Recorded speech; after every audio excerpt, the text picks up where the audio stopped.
We want to talk about all the other big college football games that we had in the Natural State. Nick, I think one of the biggest ones besides that Arkansas-Rice game, A-State and UCA. Absolutely. And I'm glad we're giving some love to these teams because it's not all Razorbacks in this state. We got to give some love to UCA, A-State, and UAPB. But yes, sir, Troy, it was a big one in Jonesboro. A whole lot of storylines in this one. UCA's first game representing a new conference, now with the ASUN. And Arkansas State begins a whole new era under Butch Jones. Now, Coach Jones goes from Bama to Jonesboro, trying to start off on the right foot on Saturday night, while the Nathan Brown-led Bears look to take down their in-state rival for the first time since 2016. It was a good game. Yeah, it sure was. Now, Red Wolves, they gave Florida State transfer James Blackman the starting quarterback nod that night.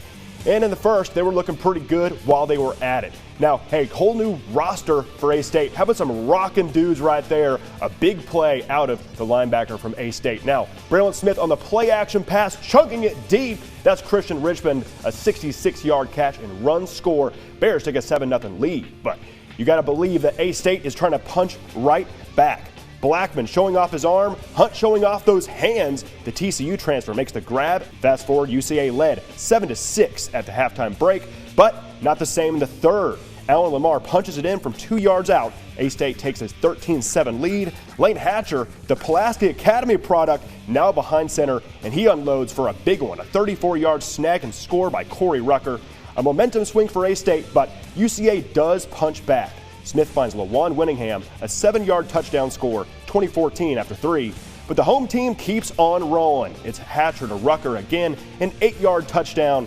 And then encore, do you want more? Lane, Corey, fight song. It's 33-14. Run up the whole dang stadium right there. Run out of the place. UCA is going to be pesky here. They're going to try to stay in this game. Another score to Lawan Winningham, but ultimately A-State, another Hatcher to Hunt connection. A-State rallies after that early scare to kick off that new era with a dub. Final score 40-21. Hatcher flashes with 4 touchdown passes and a 100% completion rate. Hatcher and Blackman will make for a dynamic duo as Butch Jones rides the hot hand at QB. We were going to go with Lane, and that's nothing with James. You know, I've said it, is we have 2 very, very good quarterbacks, and we're very blessed and fortunate to have that. But Lane flipped the momentum. He made some big plays for us, and we're going to go with the hot hand. And I believe in Lane just like I believe in James. I believe in both of them. But I thought at that particular moment, it's a gut feeling, and I wanted to go with Lane. Prepare the best way I can each week. I don't really worry about the things I can't control or the physical moments. I just try to be the smartest guy on the field and prepare like that. And so my goal is to make good decisions. I still feel like there's things I could correct and get better at, and that's my goal.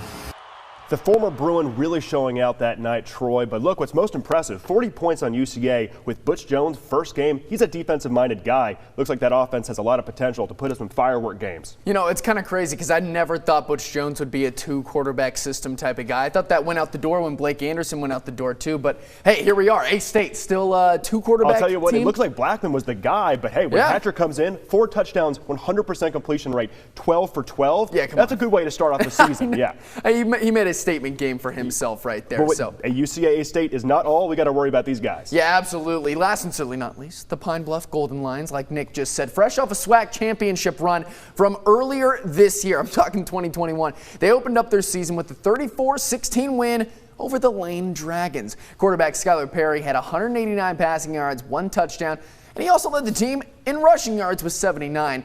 Let me tell you, the ground game was rocking against the Dragons. The Golden Lions put together 275 rushing yards in total with 2 more scores from the ground. Now, Pine Bluff, they have a week off until they head up to Conway to play UCA. I know, I love all these in-state rivalries. We love the in-state rivalries. It's awesome. Of course, Skylar Perry, he's the returning starting quarterback. He balled out last year. He was a big reason why the Golden Lions landed in this SWAC championship game. So they're going to be a threat yet again, the SWAC this year. Yeah, they're looking for a SWAC title. There's no doubt about that. I remember talking to them before the season.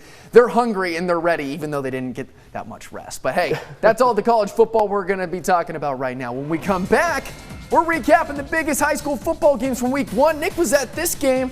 Wow. It was insane. Nuts. One of the best high school football games I've seen in the regular season in my whole career.